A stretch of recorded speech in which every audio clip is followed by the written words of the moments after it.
Avengers end game के release होने के बाद बहुत से फैन बस यही कह रहे थे कि बस इसके बाद वो मार्वल की मूवीज नहीं देखेंगे, क्योंकि उनके हिसाब से एंड गेम के बाद एमसीयू में कोई खास स्टोरी लाइन नहीं है और ना ही आयरन मैन और कैप्टन अमेरिका के लेवल के सुपर हीरो है। पर इसके बाद रिलीज हुई स्पाइडरमैन फार फ्रॉम होम और इस मूवी ने स्पाइडरमैन की स्टोरी और एमसीयू के एंड गेम के बाद के सिनेरियोस को इतना बैलेंस करके दिखाया कि फैंस को यकीन नहीं हुआ कि मार्वल ने स्पाइडरमैन की 1 बिलियन की मूवी बना दी। साथ ही मार्वल ने इसके तुरंत बाद फेज 4 को भी अनाउंस कर दिया, जिसकी मूवीज और डिज्नी प्लस सीरीज की लिस्ट देखकर वो सब दौड़े चले आए जो एंड गेम के बाद मार्वल को फॉलो नहीं करने वाले थे।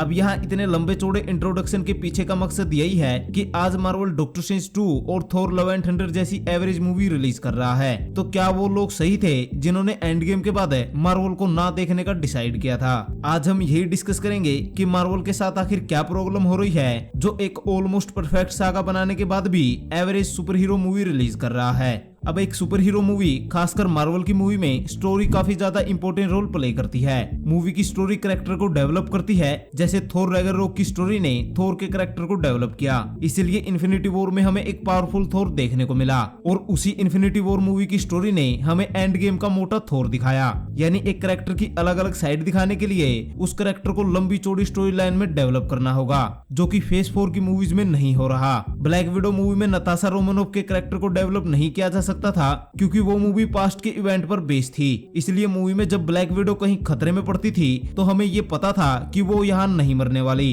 क्योंकि वो पहले ही इन्फिनिटी वॉर में दिख चुकी है। और यही सेम चीज कैप्टन मार्वल के साथ हुई। वहाँ मूवी में रोनन को दिखाया तो गया, पर हम उसके देखने के बाद भी रिलैक्स थे, क्योंकि हमें ये पता था कि अगर कैप्टन मार्वल और रोनन की फाइट हुई तो वहाँ पर रोनन नहीं मारा जाएगा। इसलिए हम उन मूवमेंट पर कैरेक्टर के साथ और उनके मोटिव के साथ कनेक्ट नहीं हो पाते। इसका एक और बेस्ट एग्जाम्पल है डॉक्टर स्ट्रेंज 2 मूवी, जहां जब हमें ये पता था कि वांडा डॉक्टर स्ट्रेंज 2 मूवी में दिखने वाली है, तो फिर वांडा विजन में डार्क होल्ड बुक अपने यूजर को करप्ट कर सकती है, ये बताने की क्या जरूरत थी? यानी वांडा विजन में हमें ये बता दिया गया कि वांडा आगे इवल होने वाली है because of dark hold book.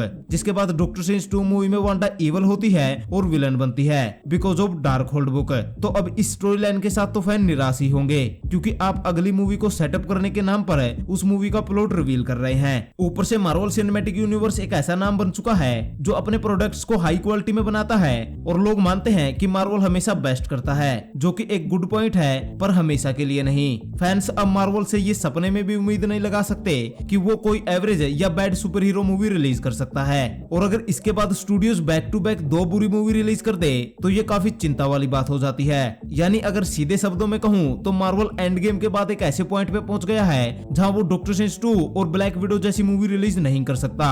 और आज के दौर में जब फैंस आने वाली मूवी से रिलेटेड कॉमिक और न्यूज पहले ही पढ़ लेते हैं, तो आप अपनी मूवी में गोर जैसे विलन के साथ इतने बड़े चेंजेस नहीं कर सकते, क्योंकि जिन फैंस को गोर के बारे में कुछ नहीं पता था वो आज गॉड बॉम्ब जैसी स्टोरी लाइन पढ़ रहे हैं। यानी मार्वल का सोर्स मटेरियल नॉर्मल ऑडियंस आसानी से एक्सेस कर पा रही है, जिससे मार्वल की कॉमिक्स पर डिफरेंट टेक लेने वाली फ्रीडम कम होती जा रही है। फॉर एग्जाम्पल, जब थोर रैग्नारोक हिट हुई तो स्टूडियोज को लगा कि थोर को लाइट टोन में दिखाना चाहिए, इसलिए उन्होंने थोर 4 मूवी में गोर के कैरेक्टर को सप्रेस कर दिया, जिससे थोर तो मूवी में अच्छा लगा पर मूवी का विलन फनी हो गया और मूवी पिछले पार्ट की तरह नहीं बन पाई। ये मूवी के फेलियर का काफी बड़ा रीजन है कि मार्वल अपनी मूवीज के साथ रिस्क नहीं लेता। आप सोचकर ही देखो कि थोर 4 कैसी मूवी होती अगर उसे डार्क टोन में बनाया जाता, बिल्कुल थोर रैग्नारोक के अपोजिट। जब हम थोर रैग्नारोक मूवी कभी भी देख सकते हैं तो हम थोर लव एंड थंडर क्यों देखेंगे? इसलिए मार्वल का थोर 4 मूवी के साथ एक्सपेरिमेंट करना जरूरी था। अब हाँ, डॉक्टर स्ट्रेंज 2 मूवी में PG-13 की बाउंड्रीज को तोड़ने की कोशिश की गई, पर फिर भी आप ज़ॉम्बी स्ट्रेंज को देखकर एक्साइटेड तो हुए होंगे, पर एक टाइम के बाद आपने ये नोटिस कर ही लिया होगा कि यहाँ ज़ॉम्बी स्ट्रेंज का फेस प्लास्टिक जैसा लग रहा है। डिज्नी के होते हुए मार्वल अपनी मूवीज के विजुअल स्केल को नहीं बढ़ा रहा, जबकि सुपर हीरो मूवीज में R-रेटेड कंटेंट किस तरह तरक्की कर रहा है मुझे ये बताने की जरूरत नहीं है। इसलिए मार्वल का R-रेटेड की तरफ जाना बहुत जरूरी है, क्योंकि अगर डेडपुल 3 मूवी PG-13 हुई तो उस मूवी की स्टोरी चाहे कितनी भी जबरदस्त हो, वो एक खराब मूवी ही कहलाई जाएगी। अब इसके अलावा भी बहुत सारी प्रॉब्लम्स हैं जो शायद आज हमें या स्टूडियोज को नहीं दिख रही, पर वो आगे जाकर काफी बड़ी दिक्कत दे सकती है। जैसे एमसीयू में फीमेल सुपर हीरोज की बढ़ती तादाद। एमसीयू की फेज 4 का हर एक प्रोजेक्ट नई फीमेल सुपर हीरो को इंट्रोड्यूस करवा रहा है, जो कि एक अच्छी बात है अगर ये लिमिट में हो। लेकिन अगर आप गोर के बेटे को बेटी बना देते हो क्योंकि आपको फीमेल सुपर हीरो चाहिए तो ये लिमिट से बाहर हो जाता है, जो कि आगे जरूर मार्वल की ब्रांड वैल्यू को इफेक्ट करेगा, जो कि सीधे सीधे मूवीज को बॉयकॉट या बैन करवाने की ताकत रखता है। अगर अनफॉर्चुनेटली हम इस पोजीशन पे पहुंच जाते हैं तो वहां पर मूवीज की स्टोरी, एक्शन, विजुअल और डायरेक्शन कुछ मायने नहीं रहेगा। इसलिए फीमेल सुपर हीरोज का डोमिनेशन है एक बड़ी प्रॉब्लम बन सकता है, पर फिलहाल के लिए एमसीयू में इसका इतना इम्पैक्ट नहीं है।